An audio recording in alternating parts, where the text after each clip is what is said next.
पुण्यामध्ये प्रसिद्ध उद्योजक अविनाश भोसले यांना जामीन मंजूर झालाय। मुंबई उच्च न्यायालयाकडून अविनाश भोसलेंना दिलासा मिळालाय।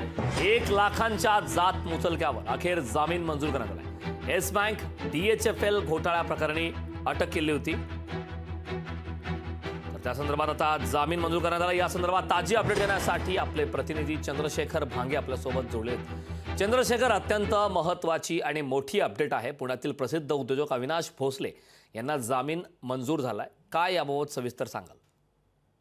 नक्कीच करण, खरं तर येस बँक आणि DHFL फायनान्स बँकेमध्ये त्यांनी आर्थिक घोटाळा केला होता आणि या सगळ्या घोटाळ्यामुळे गेले 1.5 ते 2 वर्षापासून अविनाश भोसले ते तुरुंगात होते। त्यामुळे त्यांना खरं तर अनेक या विषयी त्यांचे अनेक वादविवाद जे आहेत ते बाहेर सुरू होते। खरं तर अविनाश भोसले यांना काही वेळापूर्वी जामीन मंजूर झालेला आहे। सीबीआयच्या खटल्यामध्ये भोसले यांना हायकोर्टाने हा सगळा जामीन दिलेला आहे। मात्र आणखीन एक केस आहे, त्या केसमध्ये मात्र जामीन होणे अद्याप अविनाश भोसले यांना बाकी असल्याचं सांगितलं जात आहे।